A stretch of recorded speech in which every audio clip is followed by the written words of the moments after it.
श्री स्वामी समर्थ. नमस्कार. मी नंदिनी माझ्या यूट्यूब चॅनलवर तुमचं खूप मनापासून स्वागत करत आहे. तुमच्या मनातील सर्व चांगल्या इच्छा स्वामी महाराज पूर्ण करो ही स्वामींच्या चरणी प्रार्थना करते आणि आजच्या नवीन व्हिडिओला सुरुवात करते.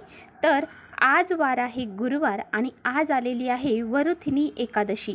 एकादशी ही भगवान श्री हरी विष्णूंना समर्पित आहे आणि सध्या श्री स्वामी समर्थ महाराज यांच्या पुण्यतिथीनिमित्त सप्ताह देखील चालू आहे. गुरुचरित्र पारायणसुद्धा चालू आहे आणि ते गुरुचरित्र पारायण करताच आज एकादशी आहे आणि आजचा दिवस अतिशय महत्त्वाचा आणि खूप शुभ मानला जातो. तर पहा, हिंदू नववर्ष सुरू झाले असून अनेक अर्थाने शुभ मानला गेलेला चैत्र महिना सुरू आहे. काही दिवसांनी चैत्र महिन्याची सांगता होणार आहे. तत्पूर्वी चैत्र वैद्य एकादशीला म्हणजेच वरुथिनी एकादशीचं व्रत आहे. तर पहा, प्रत्येक महिन्याच्या कृष्ण पक्षात आणि शुक्ल पक्षामध्ये एकादशी तिथी ही येत असते. या प्रत्येक एकादशीचं महत्त्व आणि मान्यता अगदी वेगवेगळी आहे.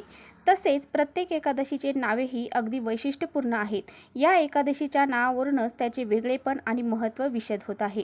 तर पहा, भगवान श्री हरी विष्णूंना समर्पित असणारी एकादशी तिथी ही आज गुरुवारी आलेली आहे. 24 एप्रिल 2025 ही एकादशी तिथी साजरी करण्यात येणार आहे आणि सध्या श्री स्वामी समर्थ महाराज यांची पुण्यतिथी निमित्त जो सप्ताह चालू आहे गुरुचरित्र पारायणाचा, त्यामध्ये आज याग देखील गीताई याग असणार आहे.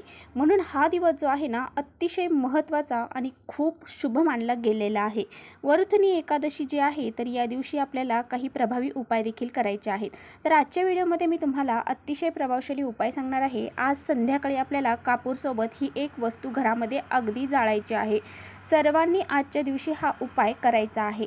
हा उपाय केल्यामुळे तुमच्या घरामध्ये जे काही दोष अडचणी आहेत किंवा वास्तुदोष असतील, पितृदोष असतील किंवा तुमच्या घराला एखाद्या शत्रूची नजरबाधा झालेली असेल किंवा काही दारिद्र्य आहे ते दूर होण्यासाठी, त्याचबरोबर तुमच्या घराची, मुलांची, पतीची खूप सारी प्रगती होण्यासाठी, 7 पिढ्यांचं दारिद्र्य नष्ट होण्यासाठी हा प्रभावी उपाय आज संध्याकाळी प्रत्येकाने करायचा आहे. ही जी एकादशी आहे ना, तर ही अत्यंत महत्त्वाची मानली जाते. त्यामुळे या दिवशी हा उपाय करण्याला विशेष महत्त्व दिलं जातं. त्यामुळे हा उपाय कसा करायचा आहे, कुठे करायचा आहे, त्याबद्दलची संपूर्ण माहिती आजच्या व्हिडिओमध्ये आपण जाणून घेणार आहोत. त्यामुळे तुम्ही कुठे व्हिडिओ स्किप न करता शेवटपर्यंत नक्की बघा, जेणेकरून तुमच्यापर्यंत योग्य ती माहिती पोहोचेल. आपल्या चॅनलवर जर नवीन असाल तर चॅनलला सबस्क्राईब करा आणि असेच नवनवीन माहितीपूर्ण व्हिडिओ पाहण्यासाठी बेल आयकॉनलाही प्रेस करा. म्हणजे मी जेव्हा कधी नवीन व्हिडिओ अपलोड करेन त्याचं नोटिफिकेशन सर्वात अगोदर तुम्हाला भेटेल आणि तुम्ही एकही व्हिडिओ मिस करणार नाही. त्याचबरोबर खाली कमेंट्समध्ये ओम नमो भगवते वासुदेवाय नमः हे लिहायला अजिबात विसरू नका. व्हिडिओ माहितीपूर्ण वाटला तर आपल्या मित्रपरिवारांसोबत नक्की शेअर करा. तर पहा, आजच्या व्हिडिओमध्ये जो काही उपाय मी तुम्हाला सांगत आहे, हा उपाय सांगायला खूप वेळ झालेला आहे, खूप उशीर झालेला आहे.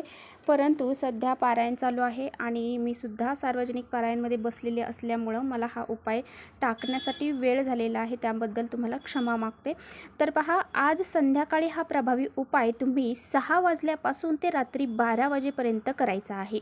अगदी तुम्हाला जेव्हा वेळ भेटेल तेव्हा तुम्ही हा उपाय करायचा आहे. म्हणजेच रात्री 6 वाजल्यापासून ते रात्री 12 पर्यंत तुम्हाला वेळ भेटेल तेव्हा करायचा आहे. जर तुम्हाला 6 ते 9 या वेळेमध्ये वेळ असेल तर तुम्ही ह्या वेळेमध्ये हा उपाय करण्याचा जास्तीत जास्त प्रयत्न करा. कारण ही जी वेळ आहे ना, तर घरामध्ये आपल्या माता लक्ष्मी प्रवेश करण्याची वेळ आहे. या वातावरणामध्ये सकारात्मक ऊर्जा असते. या वातावरणामध्ये हा उपाय करण्याचा जास्तीत जास्त प्रयत्न करा. जर नाही शक्य झालं तर रात्री 12 वाजेपर्यंत तुम्ही हा प्रभावी उपाय नक्की करू शकता. तर पहा, तुमच्या घरामध्ये सतत वाद विवाद, कलह, क्लेश यासारख्या गोष्टी जर घडत असतील, तुमच्या घराची प्रगती होत नसेल, तुमच्या घरामध्ये सतत भांडण, तंडा, वास्तुदोष, पितृदोष यासारखे दोष जर तुमच्या घरामध्ये असतील तर तुमच्या घराची प्रगती होणं थांबते, तुमच्या मुलांची प्रगती होणं थांबते. जर आपल्या घराला पितृदोष लागलेला असेल तर आपल्या घरामध्ये पैसा टिकत नाही. पैसा आला की कोणत्या ना कोणत्या मार्गाने तो घरातून बाहेर निघून जातो. सतत आर्थिक अडचणी येतात. त्याचबरोबर घरामध्ये तुम्ही कोणतंही काम करायला गेला म्हणजे तुम्ही एकदा महत्त्वाचं काम तुमचं करण्यासाठी जात आहात आणि ते काम पूर्ण होणारच आहे, परंतु त्यामध्ये काही ना काही अडथळे हे निर्माण होतात. म्हणजेच तुमचं कोणतंही महत्त्वाचं काम पूर्ण होत नाही. त्याचबरोबर तुमच्या मुलांची प्रगती होत नाही. मुलांची चिडचिडेपणा वाढतो, हट्टीपणा वाढतो. त्याचबरोबर तुमची मोठी मुलं आहेत, लग्नाच्या वयाचे आहेत, परंतु त्यांचा विवाह जुळत नाही. अशा बऱ्याचशा समस्या ज्या आहेत तर त्या पितृदोषामुळे येत असतात. तर पहा, ज्यावेळेस आपण घरामध्ये बोलतो त्यावेळेस आपल्या तोंडातून नेहमी चांगले शब्द येतात असं अजिबात नाही. बऱ्याच वेळा आपण रागामध्ये वाईट शब्द बोलले जातात आणि त्यामुळेच आपल्या घरामध्ये जी नकारात्मकता आहे ती साठली जाते आणि आपल्या घराची वास्तू आपल्याला तथास्तु म्हणते. म्हणजेच आपले जे काही दोष आहेत तर ते आपल्याला लागले जातात. त्यालाच वास्तुदोष असं म्हटलं जातं. आणि हे वास्तुदोष दूर करण्यासाठी आपल्याला घरामध्ये कधीही निगेटिव्ह बोलायचं नाही. आपल्या घरामध्ये सकारात्मक वातावरण राहील अशा पद्धतीने आपण बोलायचं आहे. कितीही आपल्याला राग आला तरी चांगलंच वाक्य आपल्या तोंडातून काढायचं आहे. जर एखादी चांगले शब्द जरी आपण बोललो तर आपल्या घराची वास्तू तथास्तु म्हणत असते. त्यामुळे आपल्या घराला दोष लागत नाही.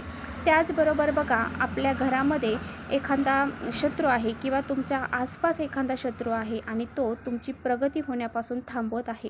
म्हणजे तुमची प्रगती होऊ देत नाही, तुमची प्रगती झालेली त्याला देखवत नाही. तो आपली प्रगती होऊ नये म्हणून यासाठी काही ना काही अडथळे मध्ये निर्माण करत असतो. असा हा जो शत्रू आहे तर याची शत्रुपीडा देखील दूर होण्यासाठी संध्याकाळी तुम्हाला हा प्रभावी उपाय नक्की करायचा आहे. तर पहा, उपाय करण्यासाठी तुम्हाला लागणार आहे एक मातीची पंती किंवा मग तुम्ही एखादं कापूर जाळायचं भांडं जर तुमच्याकडे असेल तर ते घेतलं तरी चालेल. त्याचबरोबर आपल्याला लागणार आहे त्यामध्ये थोडेसे मूठभर तांदूळ लागणार आहे. तर पहा, तुम्हाला हा उपाय आज संध्याकाळी करायचा आहे. संध्याकाळी जेव्हा तुम्ही दिवे लावता त्यावेळेस तुम्हाला हा उपाय करायचा आहे. आता दिवे लावता उपाय करण्या अगोदर तुम्हाला घरातील दिवा जो आहे देवघरातील तो प्रज्वलित करायचा आहे. तुळशीपाशी शुद्ध गाईच्या तुपाचा एक दिवा लावायचा आहे. तुमच्या मुख्य दरवाजामध्ये देखील तुम्हाला शक्य असेल तर एक दिवा तिथे लावायचा आहे. त्याचबरोबर दिवाबत्ती करून झाल्यानंतर धूप अगरबत्ती झाल्यानंतर यानंतर तुम्हाला हा प्रभावी उपाय करायचा आहे. त्यासाठी तुम्हाला एक पिंपळाचं पान जर घेणं शक्य असेल तर तुम्ही पिंपळाचं पान देखील या उपायासाठी घ्यायचं आहे. आता तुम्हाला पिंपळाच्या पानावरती तांदूळ टाकायचे आहेत. आता जर तुम्ही पिंपळाचं पान घेऊ शकता किंवा मग तांदूळ घेऊ शकता, दोन्हीही घेतलं तरी चालेल किंवा दोन्हीपैकी एक घेतलं तरी चालेल. त्यावरती तुम्हाला तुपात भिजवून ज्या भीमसेनी कापराच्या वड्या आहेत तर त्या 5 घ्यायच्या आहेत, त्या ठेवायच्या आहेत. आता भीमसेनी कापूर नसेल, जो साधा असेल तो घेतला तरी चालेल. नंतर तुम्हाला 2 लवंगा ज्या आहेत तर त्या घ्यायच्या आहेत. आता लवंगा अखंड घ्यायच्या आहे, कुठे तुटले फुटलेल्या घेऊ नका. त्या तुम्हाला कापराच्या वड्यावरती ठेवायचा आहे. त्याचबरोबर घरामध्ये तुमच्या एक तेजपत्ता असेल, तो तेजपत्ता तुम्हाला घ्यायचा आहे. आता याला तमालपत्र देखील म्हटलं जातं. आपण मसाल्याच्या पदार्थामध्ये जो पत्ता आणतो त्याला तेजपत्ता म्हणतात. तो तेजपत्ता एक घ्यायचा आहे. यानंतर हा कापूर घेऊन तुम्हाला तुमच्या देवघरासमोर जायचं आहे आणि तिथे जाऊन आसन टाकून बसायचं आहे आणि हा कापूर प्रज्वलित करायचा आहे. कापूर प्रज्वलित केल्यानंतर ओम नमो भगवते वासुदेवाय नमः, ओम नमो भगवते वासुदेवाय नमः या मंत्राचा कंटिन्यू जप तुम्हाला ठेवायचा आहे. थोडा वेळ देवघरासमोर ते भांडं ठेवायचं, नंतर ते उचलायचं आणि संपूर्ण घरामध्ये तुम्हाला फिरवायचं आहे. संपूर्ण घरामध्ये फिरून झाल्यानंतर तुमच्या मुख्य दरवाजामध्ये घेऊन जायचं आहे. तुमच्या मुख्य दरवाजाच्या उंबरठा जो आहे त्या उंबरठ्याच्या मधोमध तुम्हाला ते भांडं ठेवायचं आहे. थोड्या वेळाने ते भांडं तिथून उचलून परत देवघरामध्ये आणून ठेवायचं आहे. आता कापूर जाळल्यानंतर तो थंड झाल्यानंतर ते भांडं शांत झाल्यानंतर तुम्हाला त्यामध्ये थोडंसं पाणी टाकायचं आहे आणि ते पाणी तुमच्या तुळस सोडून इतर कोणत्याही झाडाला तुम्हाला घालून द्यायचं आहे. अशा पद्धतीने हा प्रभावी उपाय तुम्हाला आज संध्याकाळी आवर्जून करायचा आहे. त्याचबरोबर जर तुमच्या घरामध्ये सतत आर्थिक अडचणी येत आहेत, पैशांची अडचण तुम्हाला वारंवार जाणवत आहे, तुम्हाला इतरांकडून कर्ज घ्यावे लागत आहे, तर तुम्हाला काय करायचं आहे, तर तुम्हाला 2 अखंड लवंगा घ्यायच्या आहेत, 2 कापराच्या वड्या घ्यायच्या आहेत आणि रात्री झोपण्या अगोदर तुम्हाला तुमच्या स्वयंपाकघरामध्ये जाळायच्या आहेत. असा उपाय केल्याने सुद्धा आपल्या घरामध्ये आर्थिक समस्या ही कमी होते. आपल्या घरामध्ये पैसा येऊ लागतो. आपले जे काही कर्ज असतील ते सुद्धा दूर होतात आणि आपल्या घराची प्रगती होते. असा हा अत्यंत प्रभावशाली उपाय आज संध्याकाळी तुम्ही करू शकता. तर चला, इथेच थांबवते. माझा व्हिडिओ थोडा जरी आवडला असेल तर नक्की लाईक करा. चॅनलवर नवीन असाल तर चॅनलला सबस्क्राईब करा. परत भेटूया अशाच छानशा व्हिडिओसोबत. तोपर्यंत श्री स्वामी